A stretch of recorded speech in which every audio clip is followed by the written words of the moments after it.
things break, you look all over to find the problem. Is it the code? The infrastructure? The network? Stop guessing. With 16 monitoring tools in one, New Relic knows how to help you find the problem. With a single view across your entire stack, kick endless guessing to the curb and get the answers you need fast. NewRelic.com/NewRelic knows. Hello and welcome to another episode of Virtual Coffee with Ashish for Cloud Security Podcast. And this is a new month. We're talking about Azure security this month, and we have a special guest to come in and talk about this as well. Now, before I get into this, if you have been following the last month, definitely check out the website for Cloud Native Month, which is in support for Cloud Native KubeCon, which is happening in a couple of weeks in Spain. If you're there going in person, I am definitely jealous, but I'm going to attend virtually. So I hope you have a great time over there, and let me know what you think about it. So I'm going to bring up our guest over here, and I've got my music queued in. 1 second.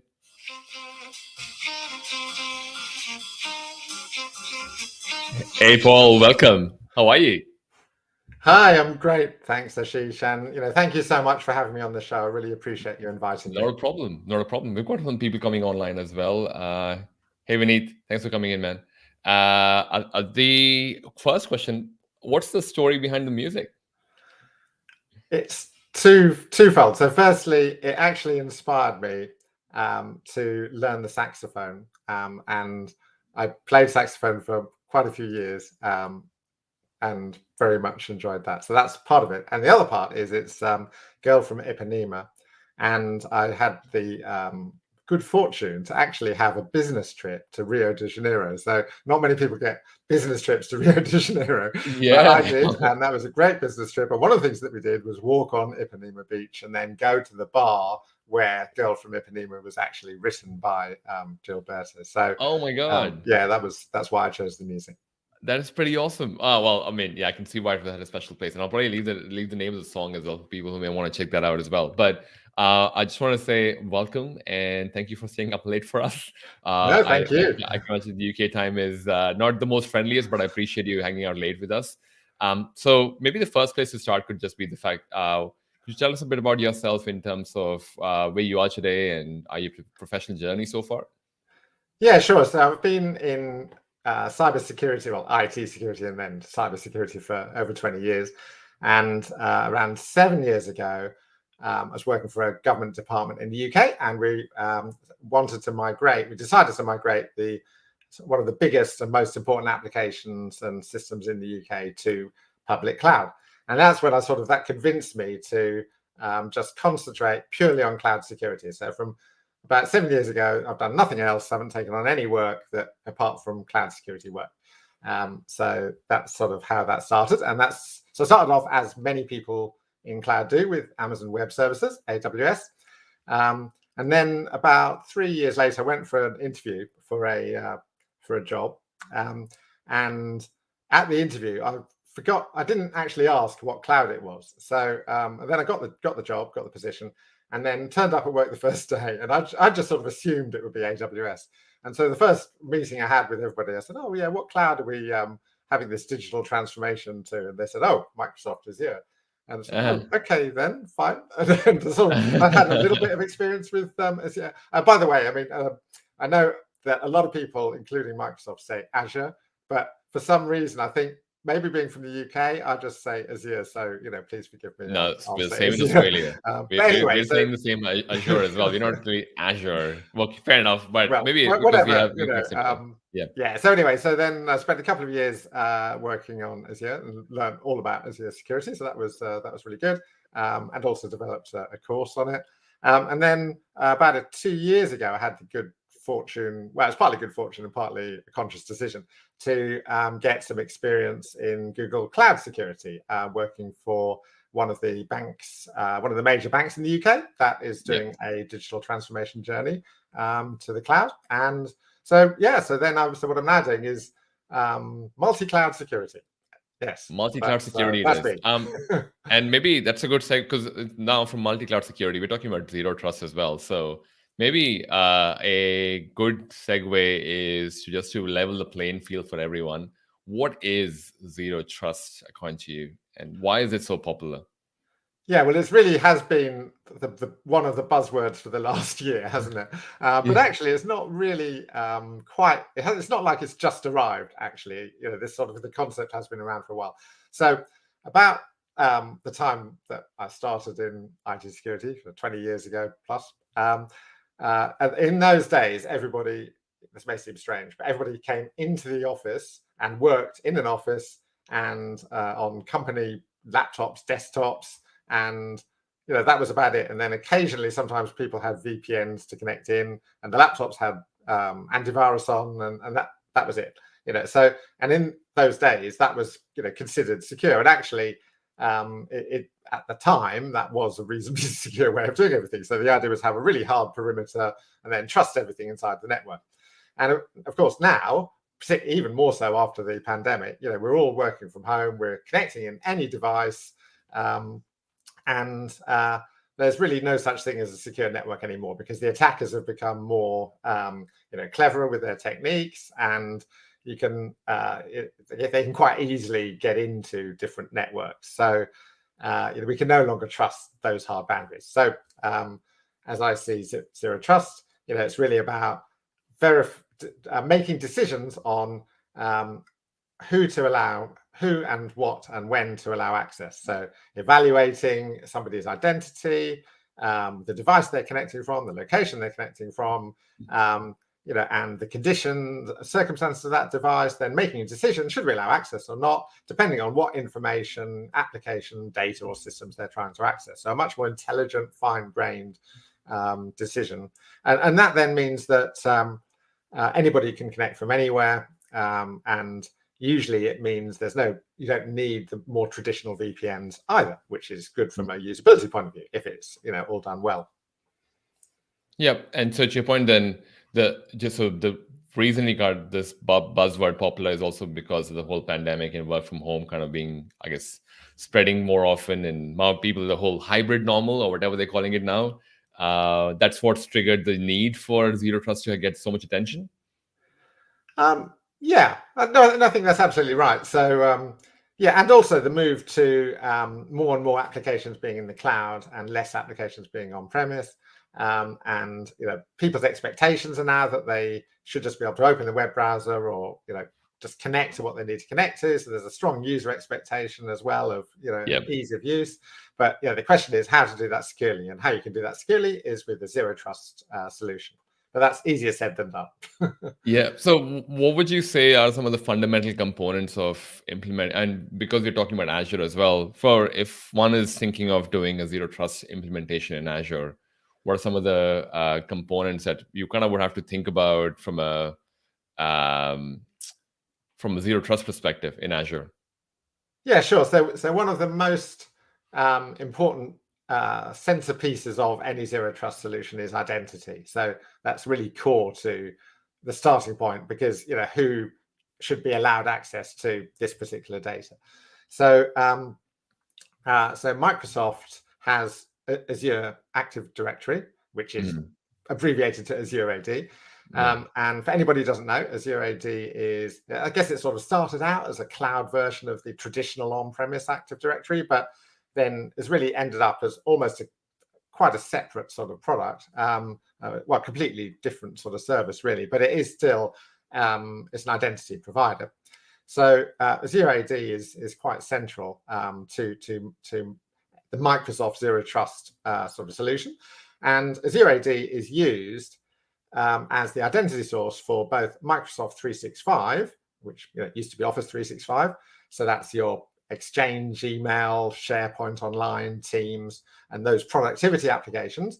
But then it's also used as the identity source for Microsoft Azure subscriptions and resources on Microsoft Azure. So that's absolutely a key central part of Microsoft's overall solution. And then for a complete Microsoft Zero Trust solution, Microsoft Azure AD is then linked into all sorts of different other Microsoft and Azure services. So that includes Microsoft Defender for endpoint, which is their endpoint security solution. It includes Microsoft Defender for Identity, Microsoft Defender that, Microsoft like Defenders. So there's lots of Defenders. There's Defender for Cloud. There's, Defender for Cloud Apps. And so all of these different services link in, as does Endpoint Manager, which is part of Intune, and Azure AD Application Proxy, which can be used for on-premise access. So depending on the customer's requirements and how far you are down that Zero Trust journey, you can plug in all these different services into Azure AD. Right. And so, because you mentioned identity, and then we spoke about the endpoint. So I guess from a component perspective, I'm thinking there's the identity component, there's a networking component for how would I authenticate Paul onto this network and building up a Zero Trust for that. If I were to kind of break it out like that, so people can kind of in their mind go, oh, okay, so I've got these 1, 2, 3 things that I'm thinking about, and at more non-product level, would that be, what else would you consider in there? So identity, network, Yes. I don't know what else. Yeah, so there's the identity, there's network, and then other important aspects are device compliance, and device status and location, and then also continuous threat monitoring and threat intelligence as well. All right. Yeah, so all of those different aspects will all sort of plug into a sort of holistic Zero Trust solution. Right. And I think it's worthwhile calling out as well, because so it sounds like Azure AD is probably the center of it, because but to your point, identity is probably the most crucial part of doing a Zero Trust in any form. How does Azure AD, being not the traditional Active Directory, why is that better suited? Because I imagine people are listening in and going, well, I've got Microsoft Active Directory on premise. Why do I need to have Azure AD for a Zero Trust? Like, why not just use that one? So is it because it's better in terms of better suited for a identity in a Microsoft online Zero Trust kind of a world? Is that why you prefer Azure AD? Yeah, I mean, most organizations most organizations who are sort of Windows, Microsoft shops and have Active Directory, maybe started with Active Directory on-premise, have maybe file servers and internal systems, and had maybe Exchange on-premise. Most of them are, many of them have already moved to Microsoft 365, and others are moving because it's so much. Why look after and maintain a complex, Microsoft Exchange infrastructure on premise when you can use Exchange Online? Why look after SharePoint servers and patch them when you can just use SharePoint Online? And they all want to use Teams as well, and Teams is obviously a cloud-based service. So most Microsoft Windows sort of shops are. Many have already moved to Office 365 anyway, in which case they have to use Azure AD because that's the identity source of Microsoft 365.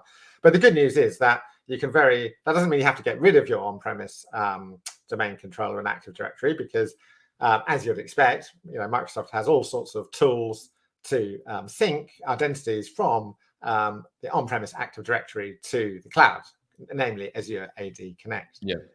So that's sort of one of the reasons, but the other reason is that there's much better integration from Azure AD into all of the other cloud services. So it's much more suitable for, the cloud sort of world that we live in now.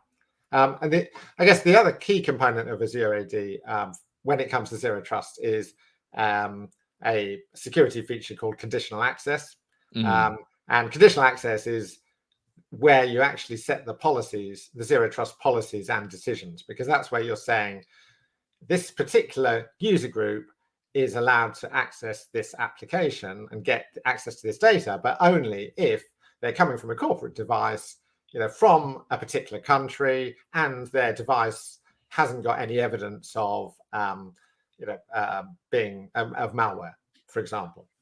Right, actually, that's a good point. And Vineet had a comment as well saying Azure AD identity protection is also one of the good reasons for going for Azure AD as well.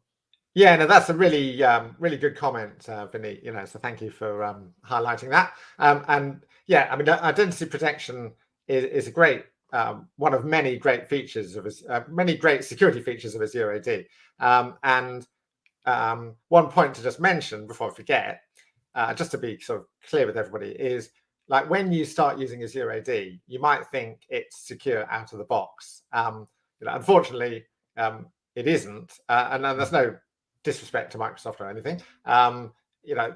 That's it. Almost has to be done like that so that people can get started in a straightforward way, and there's not too many barriers to entry. But you do need to do work to make Azure AD secure or more secure, and it is important to do that. And one of the things that you will need to do for that is purchase a Azure AD Premium P2 license, ideally, which then gives you all of the security features, because quite a few of the best security features in Microsoft Azure AD, they are part of the sort of premium tiers of Azure AD, or you can also, that also comes included if you get the security. E5? Yeah, that's right, the E5, exactly. Yeah. That's what I was looking for. E5 is pretty expensive though. It is. Yeah, it is. But I think it's. I mean, if you want to go down this path, then it's really it is worth considering very strongly. But just to come back to identity protection, that is a really good feature, which I think does require premium, Azure AD Premium, I believe. Yeah. What some of the things identity protection can do is that it can check. Right, so because with Azure AD, and this is another advantage of using a cloud service, because with Azure AD, your hashed passwords are in the cloud. So what Microsoft can actually do is they can look at all those hashed passwords and then see if there's any evidence that those username and passwords have been compromised in any of the the many leaks that we get on the dark web and Pastebin and so on. So it will actually tell you if a password has been compromised. So that's one sort of feature of identity protection. Okay. So that's a good one. And then another sort of feature is that it can alert you to people doing things like impossible travel. So, a login coming from, Melbourne, and then 5 seconds later from, China or whatever, or UK, or even London for that matter as well. Yeah, exactly. Yeah. So that's a sort of good feature. And then also anonymous logins as well. So people trying to connect, you might want to say, we don't want to allow anybody to access from, via a VPN. I mean, you might want to say that, or at least not access these particular applications and data. So so good shout on the identity protection. Definitely. Yeah, thanks for that, Vinny. That's a great comment as well. So kind of bringing it back to the Zero Trust then. So we have Azure AD from an identity perspective. And you kind of mentioned a few more, Microsoft Defender. To your point, I just heard Microsoft Defender, then there's like multiple endpoint, proxy, identity, Office 365. There are a lot. Yeah. So with the other components that we spoke about from a networking perspective, how we kind of spread that out. The first answer was, okay, so we had the identity broken down by the Azure AD is a great tool for that. And then we kind of go down the layer from a networking perspective. What do you know? And maybe a good place to start actually is there an implementation? Because I always feel when we talk about Zero Trust, there's not enough examples of an implementation people talk about. What would an example of a Zero Trust solution in Microsoft Azure look like, even if it's the most simplest one? Yeah, so Microsoft, they have actually recently published some architectures for Zero Trust. And which is definitely worth looking at if you're considering going down this route. They're very good, very comprehensive. They're in a PowerPoint format, so it's fairly straightforward to sort of understand. And they do go through. They start with the principles of Zero Trust from a Microsoft perspective, which actually very clear. And then they have a sort of high level architecture, and then they have a really more detailed level architecture. So. And it's all visual, so that's, and there are notes to the PowerPoints as well, and that just came out fairly recently. So so that would be what I'd recommend where you could start, as a sort of reference if you're going down the Microsoft route for Zero Trust. Right, and are there any examples of say Zero Trust done in Azure in production that you're aware of? You don't have to give company names or whatever, but I'm just curious if you have seen in your experience people are reaching a certain stage of, say, they can be zero trust in Azure. Have you seen any production deployments of it? Yeah, I mean, I've helped to implement that. I mean, well, so firstly, the UK government department, and then also more recently, the smaller business that does work for government. And I mean, I suppose what I would say is zero trust isn't something you either have or you don't have. It's really a journey, you know. So the first, and with most organisations, you know, they'll have reached a certain point, and then you can gradually sort of improve on that. So, you know, so for example, one of the first things to do is to make sure that everybody's using a single identity source. So that's you know, absolutely sort of crucial, and to where so increasingly everybody's, you know, using cloud apps at the moment. We're all using different cloud services, and it's, you know, very easy for people to go off and say, right, I want to use this cloud service and that cloud service. But it's really important as a security professional to say, well, okay, only use cloud services that have you know, SAML OAuth 2 integration, so that you can all use single sign-on from the same identity, because otherwise, you know, identity just gets completely out of control. So, you know, using a central identity source is a good start. And then the next stage really is to make sure that people are using corporate devices, you know, and like, for example, you know, this could be, if in a Microsoft sort of world, this could be laptops built, you know, with Endpoint Manager and you know, Microsoft Hello, and so on, and through automation and centrally controlled. So then if you get people using those devices, and then you can start putting in some conditional access policies and saying, you know, we're only going to allow connections to certain applications and systems from those devices. You know, and then when it comes to, and then that, you know, that can apply to both Microsoft 365, you know, so access to, you know, email, SharePoint, Teams, but then it can also apply to Microsoft Azure, you know, so you can say, particularly for Azure administrators, they're only allowed to, you know, do any, you know, administrative tasks, you know, if they're coming from, you know, corporate, you know, approved laptops, and we verify them with multi-factor authentication, you know, and then you can take it a step further, and then you can say, okay, we're going to use Microsoft Defender for Endpoint, which there's really advanced way of checking, you know, finding out whether anybody's compromised somebody's laptop or server. And if there's any evidence of that, then just quarantine their laptop. And I've seen that very effectively, actually, because I was working at, well, actually, when it was at the government department, we got a pen tester to test one of the laptops. We gave him a laptop and tested it, and he started doing all the usual sort of privilege escalation and trying to grab credentials and using Mimikatz and so on. And Microsoft actually detected this extremely quickly with their you know, machine learning and threat intelligence systems, and then completely cut off any access from him. So then he had to then say, oh, I can't get to anything. Why can't I get to anything? So, oh, well, you were cut off, you know. So so then we had to actually then approve that he be allowed access so that he could continue testing. So I was very impressed with that, actually. That was good. Yeah, wow. It definitely sounds like, so okay, so to your point, I think it's a good for people who may be thinking about how to kind of go about the implementation path of a zero trust journey. I think those are really interesting milestones. So first stop, get your identity in order. That's for exactly what it sounds like. SAML SSO if possible. Get your endpoint in order. So does it work in a BYOD context as well, or does it have to be issued by the organization? Because I don't know if Azure kind of works in that space as well a bit.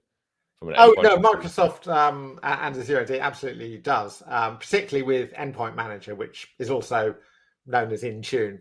So yeah, so with Endpoint Manager, you can manage devices, and this isn't just Windows devices. That includes MacBooks, it includes you know, iPhones or Android. You know, so all of these devices can be managed through Intune, and again, that can all be linked into conditional access policies to determine who can access what.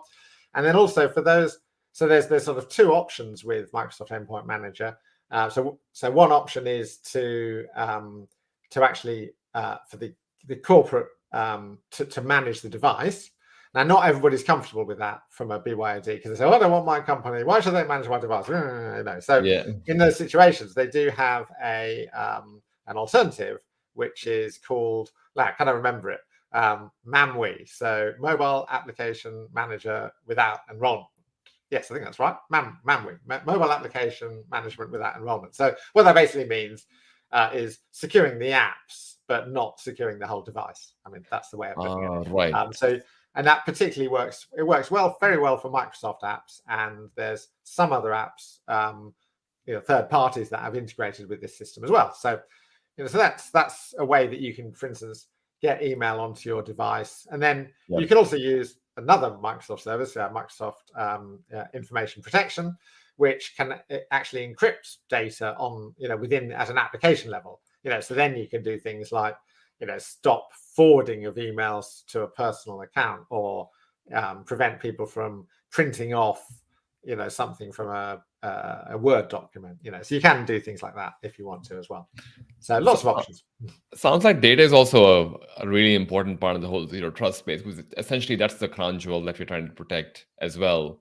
So to your point, we have control over identity, we have control over the endpoint itself. Are there other components as well, like from a data perspective that, data is maybe just for one example. I'm just trying to think from a organization that is trying to do zero trust.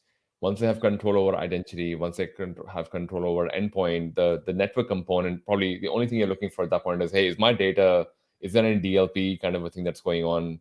Also not DLP, as in like, how do I prevent data leakage? Or is Ashish trying to be, really shady today for some odd reason? He's trying to take out like gigabytes of data out.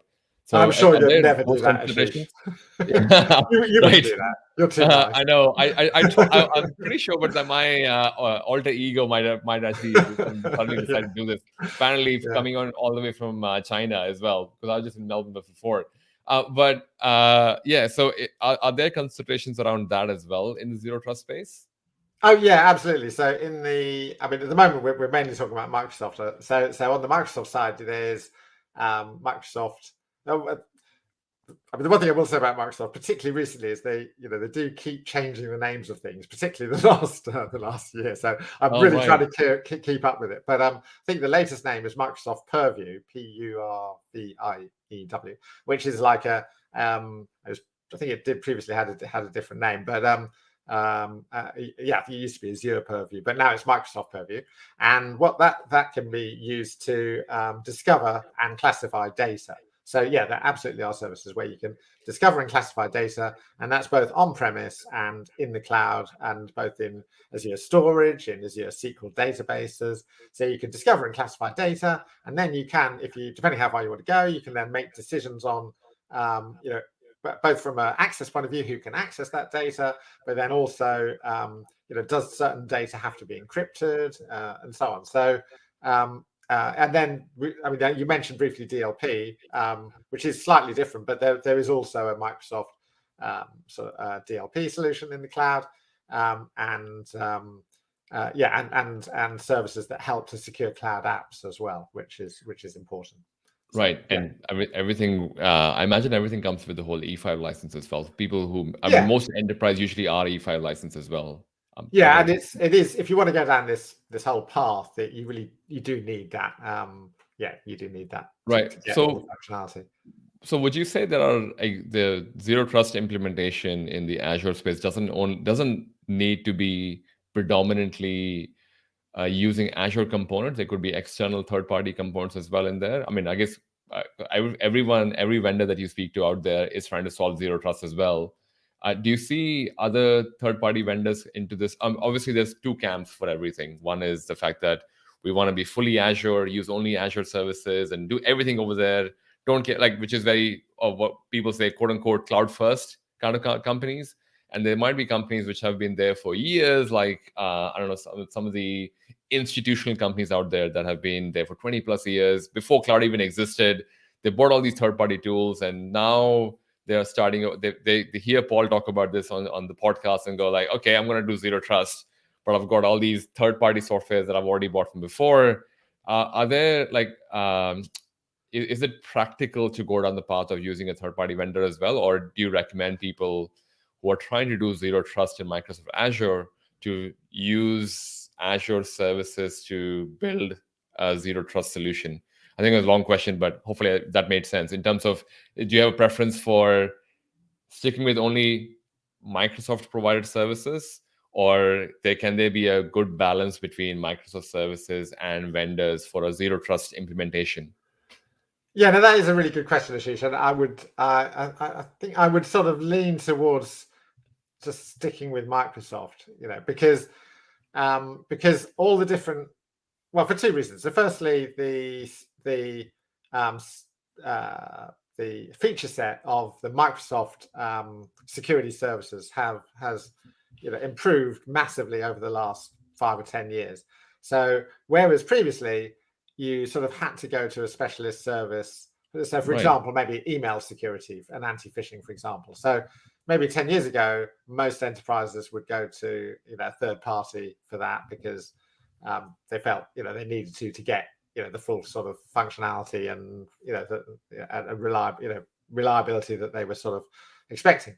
But then so Microsoft has massively improved, say, over the last 5 or 10 years. Their security, the threat intelligence, and their central monitoring, and they have so many customers, so that they can very quickly, once they identify one type of phishing message, they can apply that to all of their customers. So increasingly, what I've seen is quite a lot of organizations who were previously using third parties decide to move to the Microsoft one, Microsoft equivalent solution, like Defender for Endpoint, for example, instead of the more traditional, antivirus and some of the email security systems. So partly because they're already paying for it in an E5 license, but more importantly because it then integrates with all the other components very well, and that's particularly so with Zero Trust. So with Zero Trust, as I said, with the Microsoft in the Microsoft world, that all sits around Microsoft Azure AD and conditional access. And then what you can then do with those conditional access policies is you can link those into, for example, Endpoint Manager, Microsoft Defender. So then you can say, for instance, only Azure AD joined laptops can connect, and even if they do connect, we're not going to allow anyone to connect who has a risk score of more than a sort of medium, say a high risk, high or critical risk score, as defined by Microsoft Defender for Endpoint, because their endpoint might be compromised. So that sort of end-to-end integration does work really well if you just if you do stick with the Microsoft suite of services. It would it's going to be much harder to implement with third parties solutions in those particular areas. Interesting. So would you consider that Microsoft has become this almost platform, for lack of a better word, where as long as you're in the ecosystem, things would be a lot more easier? Because I think, to your point, because my memory from years ago is just always that, for everything I had to go for a separate product. And because it's almost like you have a license from Microsoft, there are certain things I can do, like, I don't know, group policies or whatever in Active Directory. And that was kind of like the complexity you could go down the path of. But for everything else, you were kind of going, I want to buy this separate solution. It's not really integrated. And like you kind of have like a hacky way of finding out, how do I manage security? But now there has been so much improvement that Microsoft has kind of made the whole Azure space as if you want to, you can make it like a fully integrated platform. Would that be correct?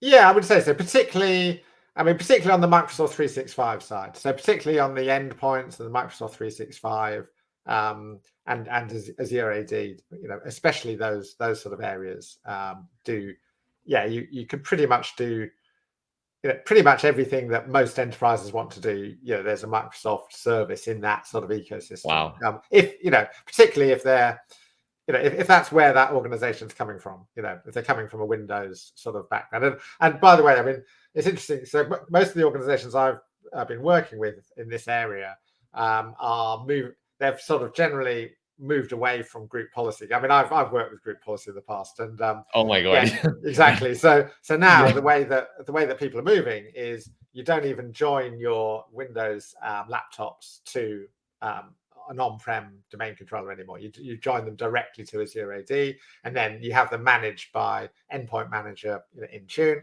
and using this Windows Hello, so the laptop can be sent directly to a new starter. This will open it up, and then it automatically just gets configured and so on. So the good thing about that is you don't need the group policies anymore, and with Endpoint Manager, there are a whole load of built-in sort of pre-canned security policies that are sort of equivalent to the old school, secure hardening a laptop with group policies. Fair enough. So we can get rid of group policies now, which is good. Oh, thank God for that. Like, we're not the best features to deal with. I've got a comment here from Vineet as well. Azure also leverages Azure Arc to onboard securities of VMs for it's AWS and GCP. Yeah, no, that's absolutely right. And so it's interesting actually that Microsoft and Google have both moved into multi-cloud security than AWS. Is quite interesting. So Azure do have Azure Arc. Google has sort of Anthos, and so I'm sure AWS will come out with something soon on managing multiple clouds. Actually, that's interesting. So and maybe that could link onto the whole zero trust thing as well. And thanks for that comment as well, by the way, Vineet. So with the Azure Arc, you're bringing in AWS as well as GCP resources, and so does that mean your zero trust solution can extend onto that as well? Like, would you be able to kind of? I'm assuming this is just virtual machines from there. So I think it's virtual machines, but also Kubernetes, like containers and clusters. I think so GKE and stuff can come in as well. I think so, but I must admit, I haven't tried Azure Arc myself. I haven't used it myself, so that's my impression. But please check it out for yourself. Yeah, fair enough. No, I mean, I'm just curious in terms of like, how we spoke about integration for zero trust in the Microsoft Azure ecosystem. As long as you're in the ecosystem, you can use different services. I wonder if you've seen places where, because I guess one of the things we started this conversation with was everyone has some form of cloud in their organization already. Now, you may have started with Azure. Now, we're also seeing that a lot of companies are going multi-cloud as well. Would you see a space for zero trust solution that may have started in Azure to be able to extend that to, I don't know, GCP, which you have imported as well, like as a VM? Well, particularly for absolutely. I mean, particularly for applications. So given that Azure AD it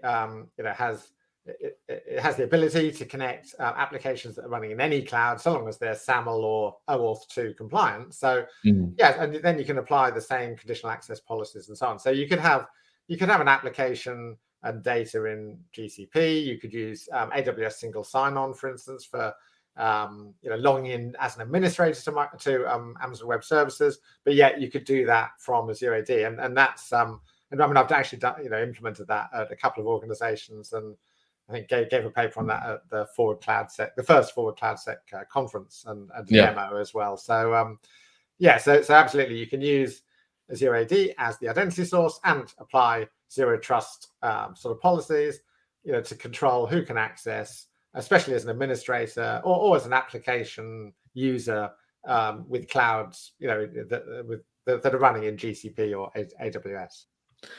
Awesome. And what are some of the challenges? Because I know we've been talking about more solutions, what people can think about when they're trying to do zero trust in Azure and maybe multi-cloud as well. What are some of the challenges that you've come across while going down the path of implementing zero trust? So the main challenges I've come across some of the challenges I've come across are really around those organizations that want to, and this is probably most organizations, that need to allow access, some form of privileged access, or even just access to applications to third parties and contractors, and possibly contractors using their own laptops, for example. And then that gets a bit harder because you then have to decide, you might have, for the permanent employees, might all be using, for example, Windows 10 or Windows 11 laptops that are sort of quite locked down and corporate issued. But then you might want to say, well, I've got this third-party consultancy coming in and I need to give them access sort of on Monday. How can I go about doing that securely? So that's one of the challenges. And the good news is there are ways of there are ways that you can support that. So Azure AD has business to business options, so that if the collaborating organization is also a Microsoft 365 customer, they can just log in with their own credentials, and you can invite them as a guest onto your Azure AD. So that's a useful feature, and I've used that a lot. And in some cases where you might have contractors who maybe want to use their own personal MacBook or something, depending on how locked down you want to make everything, another option is then to set up Azure Virtual Desktop. So you've actually got, literally a virtual, Windows 10 sort of machine or Windows 11 machine for users to connect on remotely. So then you can lock that down. But then that does all get more complicated and more costly. But if you're really serious about security, then you might sort of have to go down that route. So there are solutions, but it's more complex and more work. Right. So, and to your point about the third party being an interesting one as well there. So maybe another one to kind of talk about is also from a monitoring perspective as well. We spoke about solution implementation. We spoke about challenges. Another thing that I'd like to cover for a new talk, because this is the first time we're covering Zero Trust as well, is from a monitoring perspective, would the monitoring be any different to what you would do in a normal non-Zero Trust environment? Or we kind of have the example of if Ashish was in Melbourne today, but suddenly 5 seconds later he's in China or London or wherever. I mean, that's identity protection. But from a Zero Trust perspective, what are we really monitoring? Yeah, so again, sticking on the Microsoft side, then they do have some really good tools for monitoring. So there's the Microsoft Defender portal, and Microsoft have done a really good job over the last few years. They worked very hard to bring together about 5 or 6 different portals all into one portal. So there is now a single portal which can be used. Which will provide a lot of these alerts. So it would, if you log into that portal, there would be an alert that Ashish has tried to do something naughty, so it would come up there. And then, of course, you can set up alerts so that individuals get emailed or, messaged, or Slack channels, depending on how you want to do things. So that is actually really comprehensive. And then you can, when you're investigating, you can sort of dig in via the console and find out more details. So that works very well. And then, of course, we also have Microsoft Azure Sentinel, which is one of the first sort of fully cloud-based SIEMs, security information and event management systems from any of the main providers, and that can also be used, to do sort of more proactive searches, for different types of proactively go hunting for threats. And of course, that also has all the Microsoft threat intelligence feeds going into it as well. And it has a whole load of standard alerts and incidents that will be generated from what Microsoft's learned from all of their different customers. So on the Microsoft side, they would be sort of the tools to use. And then they're quite well tuned so that you in my experience, you can really tune how many alerts you want to get to sort of minimize the sort of amount of false positives. So and you can set policies to decide when do you actually want to be alerted, because another sort of thing you can also do is to say, well, okay, for some things, like somebody's trying to email something sensitive out of the organization, maybe we don't really, maybe if it's just a small number of maybe one credit card number, we might say, well, that could just be their own, so just give them a warning and don't alert centrally. But if somebody's trying to upload a file to SharePoint with 20 100 or 1,000 credit card numbers, then actually block that and create an alert. So so a lot of it's about fine tuning so that the number of alerts are, you only get alerted on the sort of the most important things, and there's a sort of self-learning capability for people as well. So that makes sense. Fair enough. Cool. So actually, Azure Sentinel is definitely pretty awesome, at least from what I've seen in the Azure space as well. So yeah. It definitely it's really interesting to see a cloud provider coming up with a theme, which was really interesting. And I think Google now has their own version coming up as well, or it's already there. But to your point, it'll be really interesting what AWS does, considering they were already the first in the market, but now feels like from a security perspective, Microsoft Azure and GCP are definitely leading the race in a lot of ways. Well, in some, and possibly more on on the identity and endpoint side, they're certainly doing a lot more. So we haven't. So, for example, with GCP, you've got Beyond Trust as their zero trust solution, which is really good for people coming from particularly if your identity source is a Google Workspace sort of G Suite directory. So they are both very strong, particularly in the endpoint side. But I mean, we don't want to take away from the fact that AWS has got some, really awesome security services, particularly for cloud, for cloud workloads, particularly, even if perhaps not quite as many on the endpoint and side. Oh yeah. They do have security services, but I feel like in terms of the whole the monitoring user behavior, they still work. Like even the guard duty that they came up with as well, which is great. But it's more focused on the network side, and to your point, it won't do. I mean, it does identity for a bit. It just says, hey, it looks like a suspicious login, but it sounds like Azure has done like the whole identity protection more like to the level of, oh, okay, I can integrate all these tools together and find out the behavior of Ashish logging in for 5 minutes later, because AWS can't do that. Yeah, no, that's right, and I mean, part of that's really the history of Microsoft. The fact that you've got Microsoft 365 as one of the most popular productivity suites in the world. So so a lot of it sort of arises from from that side of things. But then also it does apply to the cloud, to Azure as well. Absolutely. I was also going to ask, because I think this is all great conversations as well, but I'm sure we have people who are trying to learn more about this as well, because we're kind of towards the tail end of the interview. Where can people learn more about zero trust in the Azure space, or maybe even zero trust in general, if you have been finding more resources that have been helpful for you? Yeah, so well, partly because I knew we were going to be talking about this, and I sort of had a quick look, and it's actually quite hard to find that much. I mean, on the Azure side, one thing I did want to mention, it's for people going down this sort of direction. And also I did mention about Azure AD. Do just want to mention that we do have so there are some Centre for Internet Security benchmarks that are well worth looking at for securing Azure AD. Right. Some of those are really good. There's a CIS benchmark for Azure AD, and there's a CIS benchmark for Microsoft 365. And if you're starting out with either Azure AD working with Azure Cloud, or you're looking at Azure AD for Microsoft 365, either way, it's really that they are both very well written, and they do take you down all the different steps you should take, to sort of, gradually improve the security of your environment. So that would be worth looking at for people, particularly on the Microsoft and sort of Azure AD side.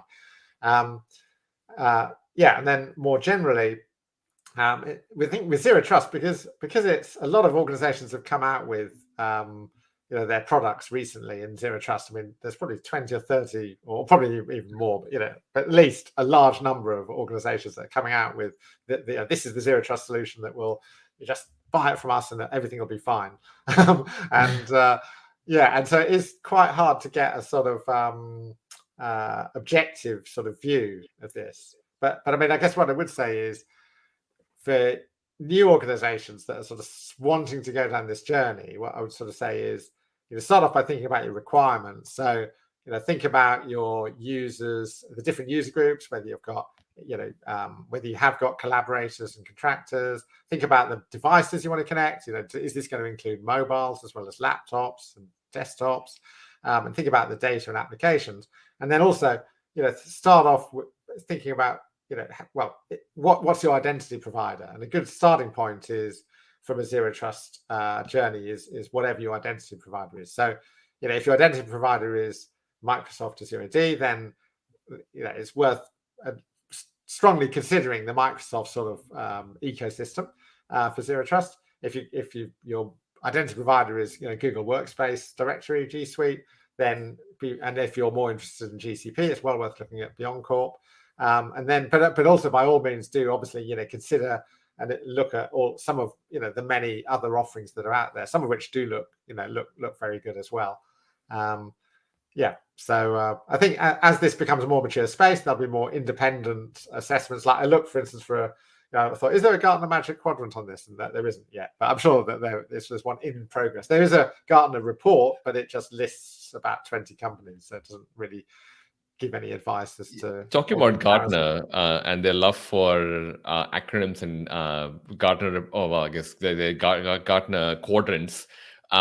Where do you see the whole CSPM space in this world? Because I feel like Zero Trust and CSPM are kind of two separate things, but to what you were saying, because ultimately a lot of this is from a Zero Trust perspective, you're trying to do monitoring and all these other things.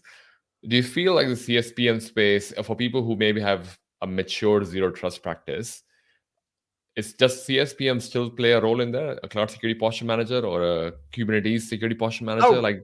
Yeah, no, absolutely. So I mean, Zero Trust is more about securing access from individuals and endpoints to data and applications and making the right decisions as to who can access what. But I mean, Cloud Security Posture. So Cloud Security Posture Management is really more about making sure that your cloud, isn't misconfigured, and so all of the three clouds, AWS, Azure, and GCP, all have their own Cloud Security Posture Management for their clouds. And then of course you've got third parties. People like Palo Alto. There's a whole CIEM, which is entitlement management. Gartner loves their acronym. They just keep coming up with more CS ones. So there's one that I came across recently was, fairly, not recently, but like a few months ago, CIEM, which is more about identity and entitlement management. That sounds like it sounds like Zero Trust. But maybe I'm wrong. No. I mean, the problem that they are solving, or these people are solving, is more around, so Ashish has access to, AWS, Azure, Google Cloud, but more importantly, he's got admin access to one, not the other. And it's kind of like managing my entitlement, because managing identity across cloud providers itself is a challenge as well. And that's to what you said earlier. I think you nailed it on the head. Two different problems as well. One is basically making sure the identity that is logging into the application is someone that you trust. And the other one is more around, that's great, but how do I manage access across, 20,000 employees that I have in the cloud across multiple cloud providers? So very different problem to solve, I think. But I mean, there you go. There's another one that Vinny just mentioned. There is CWP, Cloud Workload Protection too, as well. Then there's CNAP. It's gone into a point where now you just have to have a separate dictionary for what the different abbreviations are. But I'm with you on that. Maybe I won't confuse people anymore with, I just thought when we were talking about what happens to all the other cloud products that we have to buy? Would they eventually kind of merge into this kind of thing as well with Azure? Maybe. But only the future would tell. But this is kind of like the last section of the podcast as well. So towards the end, I've got 3 questions for you, non-technical, just fun questions for people to get to know you a bit more. But I really enjoyed the technical part so far. So I'm really looking forward to some of your answers. So non-technical questions again, just 3 of them.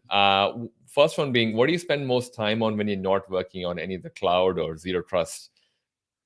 So, at the moment, so I have 3 grandchildren, and one is 7, one's just over 2, one's about 9 months, and the 2 younger ones live about 5 minutes or 10 minutes walk away. So I spend a lot of time looking after them and taking them out and nice, swimming and walk, to the park and all that sort of thing. So, that's awesome. Lots of granddad time at the moment. Awesome. And the next question, what is something that you're proud of but is not on your social media? So what springs to mind is some of the mentoring that I've done. So at one of the places that I've worked, we had an apprentice who started, and I mentored that apprentice for a year or so, and it was I was really pleased that, when he came in, he came in from he'd had experience in IT support, really interested in cybersecurity, but didn't especially know that much. And then and he was actually on there's a UK government sort of program for cyber apprentice program. He was actually on that, and it was just really nice to see how he developed over the year, and he's now fully fledged security professional. And Wow. yes, it was and then there was another similar mentoring that I did at another organization that I worked for with a recent graduate. And so, I find that's really, I do feel, pleased to see people's progress. That's pretty awesome. Yeah, and I guess good on you for having mentees that are walking the path as well, because I think it's definitely pretty rewarding to see people you have coached or mentored to be successful in their own right. Yeah, definitely. Yeah. Final question: what is your favorite cuisine or restaurant that you can share with us? Okay, well, this sort of comes back a little bit to the grandparent thing. So I don't know about favorite, but the one which I'm going to a lot recently, there's one so I live in London, UK, and I live in North London. So not that far from like the Emirates Stadium where Arsenal play, and just a little bit sort of north of there, there's a restaurant called Papagoni's, which is it's just like an Italian restaurant with a big pizza oven, and it's very basic, but it is very good. And so we take the grandkids there every 2 weeks. Nice. So it's not high cuisine, but it's good value for money, and it is really nice. Cool. So, I will definitely recommend that you can already check that out if they haven't, or maybe you'll have to leave a review as well. Now, thank you so much for this, and thank you so much for staying up late for us as well. Where can people find you if they have any follow-up questions or commentary that require from you on Zero Trust or even Microsoft Azure?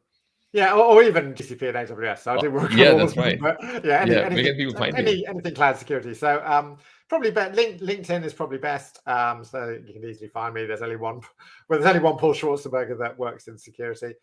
You can email me also, paul@celidor.net, CELIDOR.net. I am on Twitter, but I tend not to. I don't really use Twitter for direct messages much, but that's @Paul Schwarzen. So, so LinkedIn is probably the best way. Sweet. And I'll leave the link in the show notes as well for the podcast episode. But thank you so much for this. And I think Vineet also just mentioned he had a great time. So thanks for that, Vineet. Thanks for joining us as well. But thank you, Paul, for joining us and sharing the knowledge of Zero Trust as well with all of us. So thank you so much and staying late. I'm looking forward to having more conversations with you in the future in the podcast as well. So thank you so much. And thank you everyone else who's joining us as well. No, thank you, Ashish. Thank you for inviting me. Paul. All right, I'll stop the stream now. But thanks everyone for your time, and I'll see you next episode next weekend. See ya. Peace.